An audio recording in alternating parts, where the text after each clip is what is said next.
You're our last episode of the season. You're our season finale. I'm the season finale? Talking about Taylor Swift? Yeah. Oh my God. Yeah, it's pretty exciting. I'm excited. Yeah. I don't know. I don't know. Yeah. Okay. All right. Welcome to Spartan Music Monday. I'm Mikayla. This is Lexi. And this is our special guest. Welcome back, Mr. Rubin. Thanks for having me again. I feel special. I'm not usually, I know you don't have a ton of return guests. I feel very special. Yeah. Oh, yeah, well. We had to have you back. Yeah. I know, you did. You did. That was, Yeah. we could not pass up that offer you gave us the last time. Well, you know. I didn't think you'd actually take me up on it, so here we are. Of course. Here we are. Yeah. Challenge accepted. I'm ready to go. Okay. I think. Okay, so what were your first thoughts of Folklore? You gonna tell everybody what album you made me listen? There's so much Taylor Swift out there. You could have Oh, you yeah. could have picked any Oh, album, right. Okay. but you so- chose one. Yes, and we chose Folklore, which is Taylor Swift's 8th studio album. Yeah. I think it was a good choice. You know, Lyrically. it's very lyrically composed. It's like very. There's a lot of like metaphors yeah. and yeah. It like goes in deep without, it like says stuff Everything without really means saying something it. else. It's just there's a lot of deeper meanings. It's which I like. a lot of storytelling too. Like some songs have nothing to do with her life. They're just like stories she came up with. So the first time I listened to probably, I don't know, four, maybe 5 songs. And I've never been somebody who's like a straight, like, listen to something start to finish person. Yeah. Especially if it's not something I'm familiar with or, something that is like my go-to. So I think everybody out there, if they didn't watch the first one, the running joke is, I think the inside joke was that I'm not the biggest Taylor Swift fan, and this is not about Taylor Swift. Actually, part of it's really about just kind of playing that role of like being a hater, even though I don't know her well enough to not like her, or her music for that matter. So I was able to take a really objective approach to it because the reality is I don't know a whole lot. It's like saying you don't like an author, even though you've never read the author's books. Yeah. So full disclosure, didn't know enough about it, even though I was sort of playing this role of I just don't like Taylor Swift. But I found after I listened to 4 or 5, it was almost a little too emotionally heavy for me to listen to the whole thing straight through. Emotionally heavy. Very emotionally heavy. I mean, yeah, I think you Wasn't what definitely I was could expecting. describe it that way. Yeah, it wasn't what I was expecting. I think I was expecting maybe something a little more pop than something that was like indie folk alternative sort of thing going on. I think that's why we picked it too, to like give you a different perspective on Taylor Swift and to give you like, because usually her stuff is pop and that's what people know the most. It's usually very upbeat, which I feel like that's what's different with Folklore. It's very like, I don't know. When I was doing some research afterwards, I was a little surprised to see that it was, album of the year quality. I know she's won album of the year in the past, but not because of the quality of it, because it was there's definitely a disparity between that album of the year and the others, which gives you a hint that I didn't just stop with the one album. Yeah. Surprised? Yeah, I am Yeah, surprised. very surprised. I You. did my research. I mean, that's part of being a former English teacher. I think, you read more. Pleasantly surprised, Yeah. No, but I thought it was deep. I thought it was. I thought the lyrics of it were particularly heavy. I think conceptually, it's a good album. I think the one thing that I would say is a criticism, if there's something I didn't like about it, I don't know that you could play an excerpt of it right now and I could tell you the difference from one song to the next. Yeah. Yeah. It's definitely something you would have to like figure out over a span of time of listening to it. Yeah, to me, it started to sound a little bit the same. Yeah. But that being said, it's very very well done music. It's particularly, I think I could see how it speaks to a certain generation and certain population, even though it doesn't necessarily speak to me. And I think context is important. You guys have been doing these shows about music in general.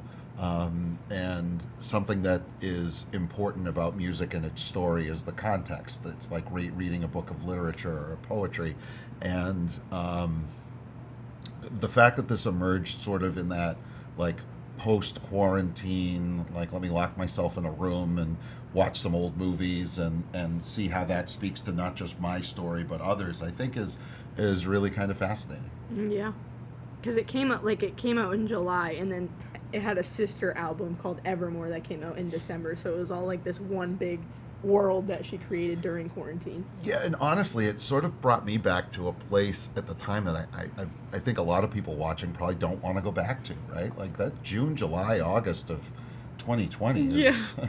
I don't think many of us want to go back there. No. I mean, Yeah. Waiting in line outside the food store for your turn to go in, and you couldn't go out to a restaurant. Schools were shut down. I mean, it had that sort of isolationist feel, and some of the music is very haunting in that same way. Yeah, that's all. Like there are a lot of sad ones in there. Yeah, oh, They're yeah. Like, oh my god. For sure. Like And there's one called Exile. Like Yeah, that's yeah. literally Yeah, quarantine. I mean, I joked with you before we came on. Like some of it, if you're not in the right frame of mind, this isn't going to put you Yeah. in the right frame Oh, of yeah. mind. No, it's gonna make it worse. You're just gonna keep just falling. You know, it's funny. I there's an entire genre of film about things like this. You know, movies that people watch because they know they're going to have a good cry at the end of it. And I guess I get it. Yeah. But like on a Friday night, if I'm looking for something light, like when I go home after work today, I'm looking for something light. I'm not going to tell my Alexa to turn that out. Yeah. Even Yeah. sometimes I'll go, whoa. We're not gonna do that right Yeah, now. no. Yeah. I feel For like sure. it's definitely like reserved for a certain like Feeling.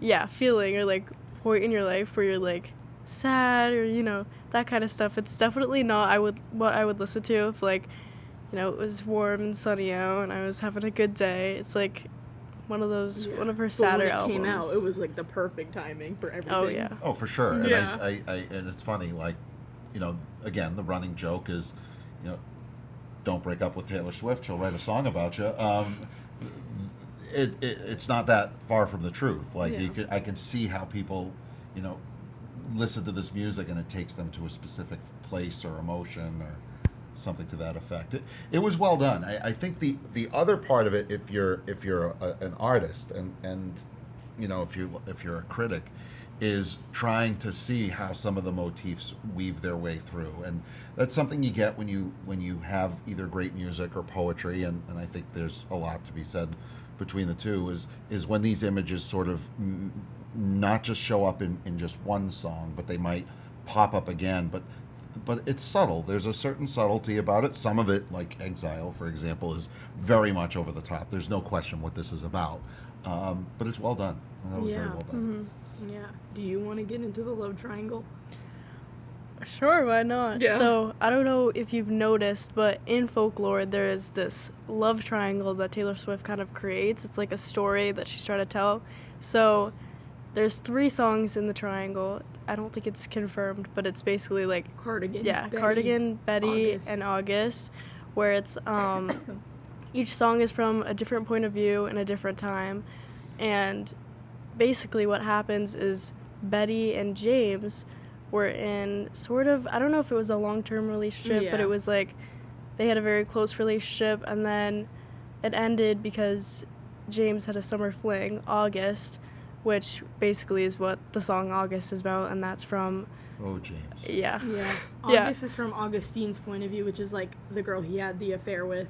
And then Betty's from James's point of view, which is basically that song's like an apology to Betty, who he cheated on with. And Cardigan's like Betty looking back on the relationship. So she created this whole like story.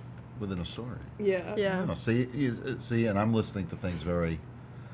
This is reason why you go back and listen to things sort of in, for lack of a better word, in concert with one another. So that idea, it's not that uncommon. I mean, this is sort of the element of music that there are a lot of the concept album that came up the last time we were talking about one of my favorite albums, but it's the kind of thing where, in my opinion, if you have a concept album, if the songs cannot be listened to independent of one another, the album fails.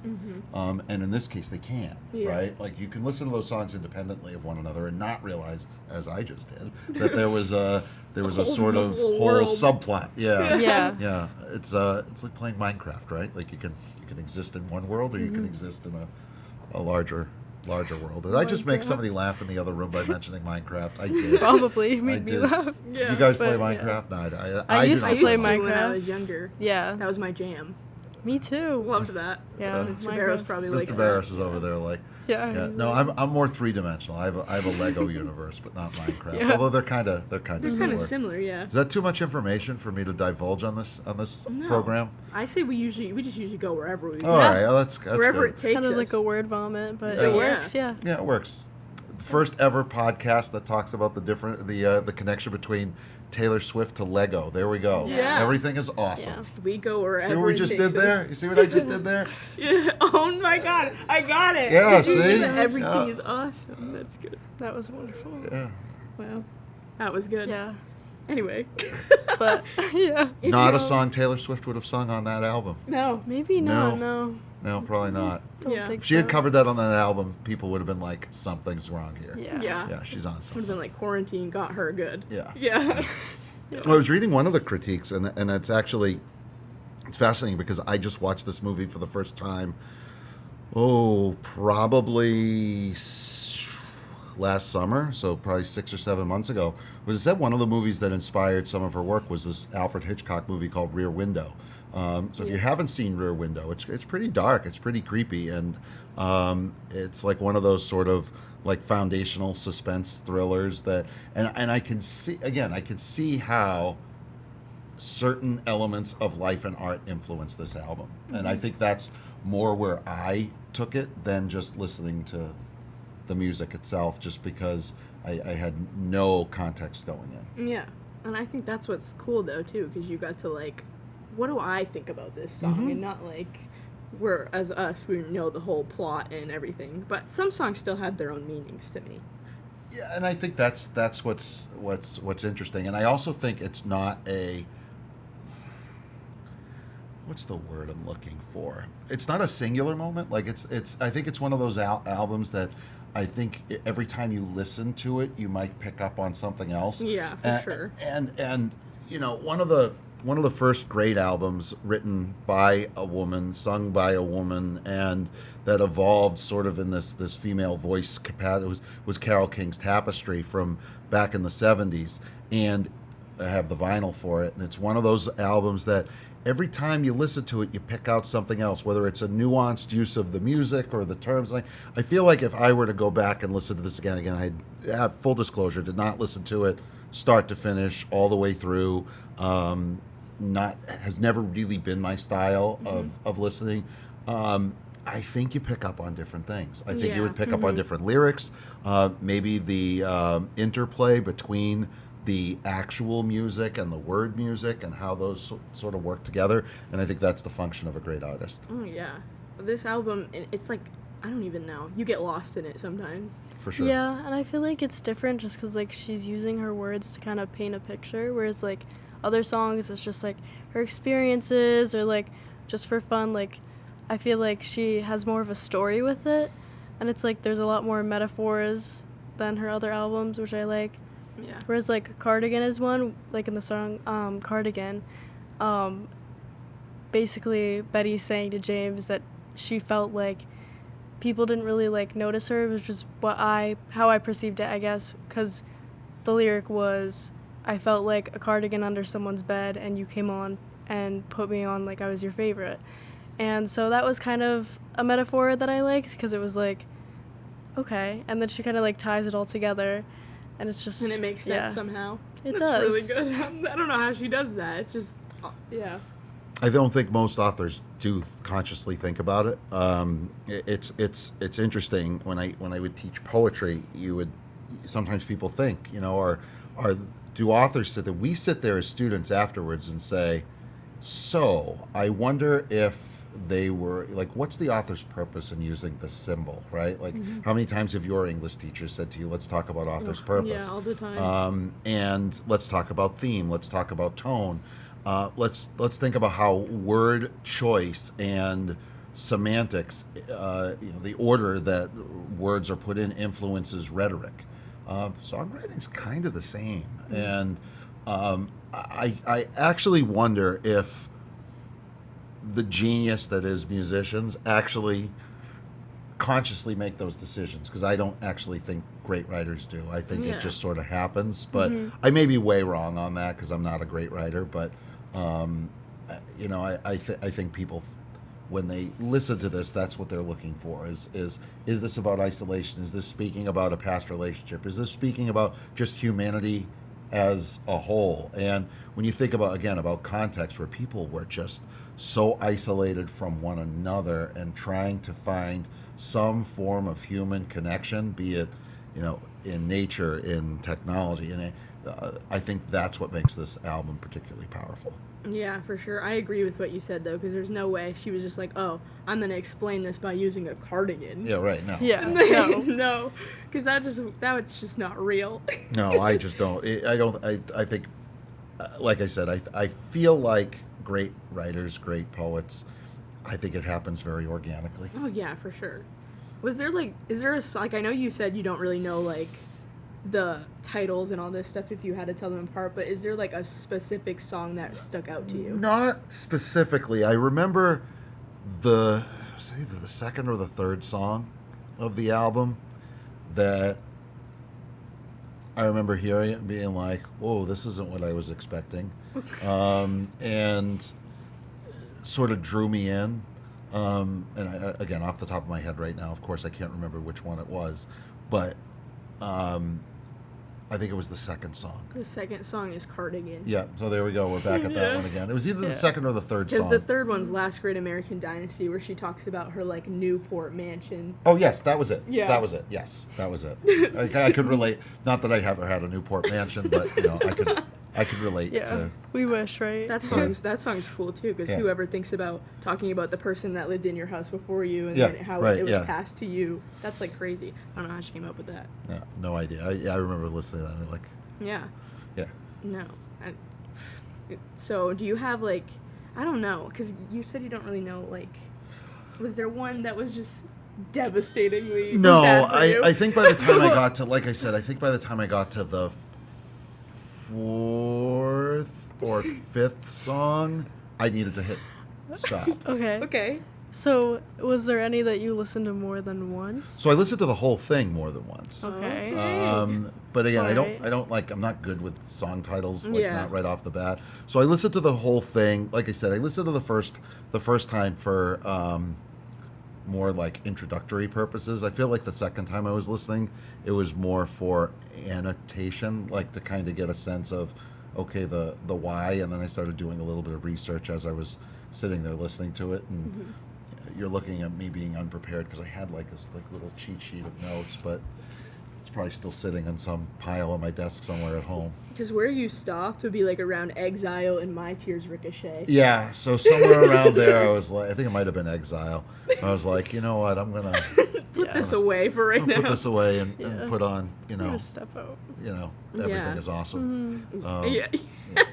Yeah. Actually, I think what I did was I was listening to it on the way my desk actually is shaped sort of like this, but it's the opposite direction. And I think I turned around and I had an Ozzy Osbourne album actually on there. That's polar opposite. Yeah, that made me feel a lot better. That's good. Yeah. Complete. You couldn't go different ways with that. No, you could not. Wow. Oh my God. So you said you had a critique, and you said it, but do you have any other things that you would maybe have liked to see happen differently? So I'm always curious about an artist's decision to make so many things sound the same. At some point there wasn't a lot of diversity in this album, as far as even the way some of it sounded, and I get that, but after the fact, and I've seen this with a lot of different recording artists, is they come back years later and they say, what would have really tightened this album up is if we cut out this song, or if I saved that one for another album somewhere. And I've seen that happen a couple of different times. I think when you're going for heavy, like I think when you start getting upwards of 8, 9, 10, 11 songs, Yeah. I mean, not that this one had 15 songs, but what do we have? I'm not going to remember. Is it 16? Yeah. I think so. I think it's 16. Yeah, so I think you're right. Yeah. Will she look back at it and say if it were 12, like 16's a long listen? Yeah. Yeah, that's true. She usually does longer albums. Yeah, Anyway. yeah, and that's again my Yeah. lack of familiarity. But again, the fact that I wouldn't even remember there were 16 songs because of how similar the whole Oh yeah. thing sort of weaves together. So Even my first listen was like that because I was like, "What is what?" But Oh, after yeah. a while, yeah, you get it. yeah, and I think that part of that for me, again, being more of a vinyl person, and even younger being a CD person, it's the whole streaming of music is still very, I don't want to say different for me. It's just the idea that like you hit something on, you switch screens, and then you're doing whatever. When I'm in the car, I'm never on the same station very long, unless I'm listening to like the news or a podcast. And I think that was something that it just occurred to me again. Like when you're at, you mentioned critique or things that you might want to do differently. There was definitely a strategy around this where, if you listen to some people, they have like their rock ballad, they have their more poppy sort of fun song, and then they have something that might be a little darker, something that's more of a ballad, something that may sound more acoustic. That's the one thing about this is that unless you really listen to it, a lot of it sounds the same. No, yeah, to me. for sure. I agree with that. 'Cause, Yeah. Yeah. I feel like a lot of her sounds are very similar, especially in the song because of the instrumentals, and like I feel like since it's more lyrically focused, it's like less diverse on the like production. Right. the music side of it versus like the lyrics. She definitely Which yeah, focused on the lyrics more than anything, which Yeah. shows. Mhm, 'Cause, yeah. For sure.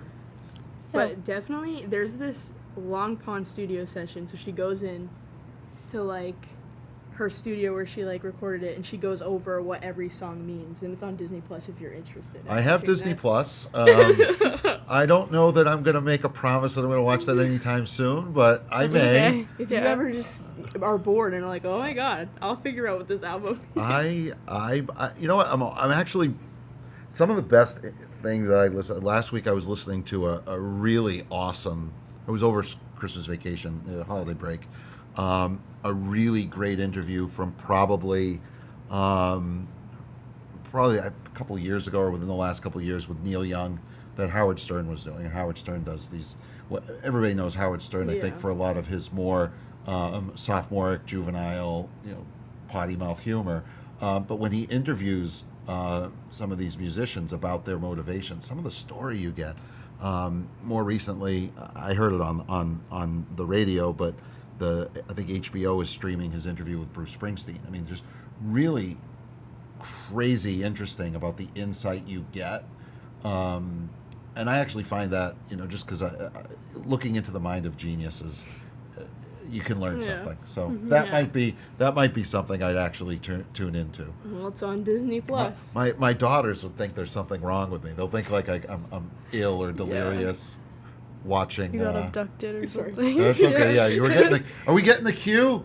Is that it? We're getting the cue. Yeah. think you Yeah. said- Wrap it I up. think Ruben you- talks too much. I think you said 10 minutes. They get the big hook. No. They get the big hook out. I think he did. I think it was Really? 10. You said 10? 10. We're All right. good. I think we're good. It's coming out. I don't know how much more I could talk about Taylor Swift before. Yeah, no, I'm just kidding. Wow. See, I had to get my. I had to get. There's my. I'm just kidding. I think you saw. I actually got something out of this. I did. Good. Yeah, that's good. Good. All her albums are good, I think. They're all different. Is there any that you would say? Well, after being through this one, I think probably there. Being Are there any through others this that one. I'm going to find are particularly depressing? Evermore?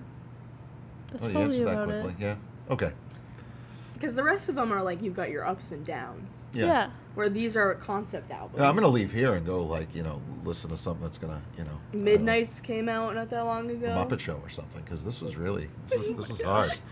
Well, so you said you listened to some of her other music, right? To Yes. try and, get some perspective? Yes, I just had my I went into my daughter's and they Oh just my said God. Oh. they just said stream something, and I was like, wait a second, this doesn't sound like anything I just listened to. Do you remember what it was? Yeah. I don't. Oh, Oh no. my gosh. What, do you remember what the cover looked like? No, it was on a Oh. the whatever you call it, Alexa Dot. Okay. Oh my gosh. Yeah, we're Alexa people. Some people are Google Nest people. I'm an Alexa person. See, those just scare me because I feel like I'll be talking to somebody and they'll just start talking Oh, to me. it's listening. I'm like, It's okay. creepy. Yeah. One Yeah. of my friends had one of those, and I think one time neither of us were talking, and it just went, could you repeat that? Or something like that. And I was like, Well, if it makes That's you feel any weird. better, now when I plug in, Amazon Auto, it tells me like based on your interests, and it gives me all these other Taylor Swift albums. So We've ruined your algorithm. it's actually I like messing with the algorithm. I like. he's just like, hey, Alexa, block all Taylor Swift. No, I don't usually block much of anything. Believe it or not, Okay. That's I don't good. block much of anything. Maybe one day you'll Keep be an a open Swiftie. mind. Yeah. I don't know if I'd ever go. I would. You know what? Based on I think I would not mind seeing her live. I think I would. Yeah. I think it would be you're going. So I'm going. Michaela's going. Yeah. Yeah, no, I'm not. But Oh. Yeah, we'll let you know how that goes. yeah, Yeah. I look forward to hearing about I'll it. send you pictures. All right. So, Michaela, you want to rate the album? Out of 10? Yep. I'm gonna do 2 different ratings because I have some differing opinions. I feel like lyrically, 10 out of 10. Musically, 7 out of 10 because it wasn't really like, there's no diversity there, and like there is I a little see. bit if you've listened to it like over and over again. You'll know. But at first listen, it all Yeah. sounds the same, so I understand where you're coming from. But I think overall I would rate it like 10 out of 10. Yeah. Well, we're biased too, though. Yeah. So, I mean, we've never rated anything below, I think, a 7. That's true. So, Yeah. and that was like, I don't even remember what that was. It was like Midnight's first listen to like a specific song too. That was about it. Probably, yeah. But yeah, I'd give it a 10 lyrically. I'd probably give it the same as you, 7 production. I'll stick with it. I'll stick with the 7s. I'm not. I have a hard time going very very high to like 9 or 10 on just about anything.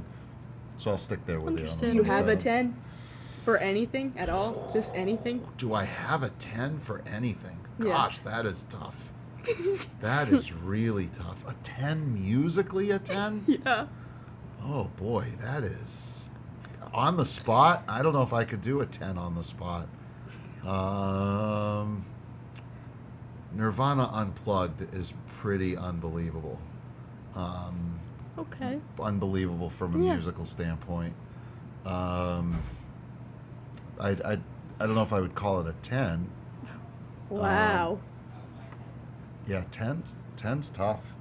10's really you keep tough. your Yeah. 10s for the Mhm. special moments. Yeah, Yeah. 10 is tough. That's He doesn't take these decisions lightly. No. there's a great I mean, if you're just talking straight like music design, there's this great concert. I don't love all the lyrics and I don't love all their songs, but there's this awesome concert that was recorded from like 1971. The band is called Procol Harum, and they do a concert with like either the San Francisco or the London Philharmonic or something, and it's a rock band, but they've got this whole orchestra playing with them. It's very cool. Like, it's just different. That sounds and the cool, music yeah. of it is really, really cool, but the songs aren't like anything to write home about. I mean, Yeah. they've got 2 or 3 great songs, and the rest of it's kind of like, you just got to really get into like 1970s music, but musically That it's sounds pretty interesting. phenomenal. I don't Yeah. think I've ever heard of them. Yeah, no, it's Yeah. it's Me a rare. neither. It's not a common one. There's a live album that was recorded from the Beatles at the Hollywood Bowl. It's one of their last like live performances. It's just it's incredible. Just the energy is just crazy good. So yeah, those are all. They're up there, but yeah, a 10 out of 10. Wow. Wow. I don't know. I'd have to give that some thought because I'd besmirch something else that I really love by calling something a 10 out of 10. Okay, that's Like understandable. Everlong to me is like one of the perfect songs by the Foo Fighters. Yeah. That song in and of Understood, itself, yeah. that Yeah. is a 10 out of 10. Agreed. Yeah, I I agree like with that song that. too. Yeah. Yeah, we go pretty light with our 10 out of 10s. That's true. We're really generous. Yeah. Unless I'm right. like in a feisty mood that day. And I'm like, no. I would say Everlong is a 10 out of 10. Times Like These also by the Foo Fighters, 10 out of 10 song. Yeah. Lyrics, music, composition, the whole gamut. Yeah. Wonderful. All right. Thanks for coming on today. Hey, thanks for having me back. Thanks for joining This was us. wonderful. I had a good time. Yeah. I had Us a good too. time. This was great. I'm gonna We really go enjoyed ourselves. cry in the closet somewhere on my way home. Oh, Think yeah. about this album With again. folklore. Us too, probably. It's all right. Every day. It's all right. It's all right. good. Yeah. It's like Steel Magnolias. Have you seen Steel Magnolias, the movie? No. All right, so see Steel Magnolias. You'll have a good cry. You'll think of this album. That's what I liken it to. For anybody who was born before, 1985, it's like Steel Magnolias. Okay. Or Beaches. All right. There you go. All right. Wow, okay. You have no idea what I'm talking I about. have no I know. idea. I'm no. gonna Your take producer over there, he's seen Steel Magnolias, I'm sure. Yeah, okay, yeah. I'm going to take your word for it. Oh, though. no, it's one of those movies you watch once. Trust Okay. me. Yeah. Okay. Only once? I don't know. I've seen it a couple of times, but I'm a male. It's not to sound male. misogynistic, but it's like one of the quintessential chick flick, Oh, okay. movie that makes everybody cry. So Okay. enjoy. Yeah. All All right. right, we will. Well, Thank you for joining us. that was end of season 1. Yes. Very excited. Thanks for Yay. having Thank you me. for joining us for the end of our season. See you Spartan next Music season. Monday. See ya. Bye.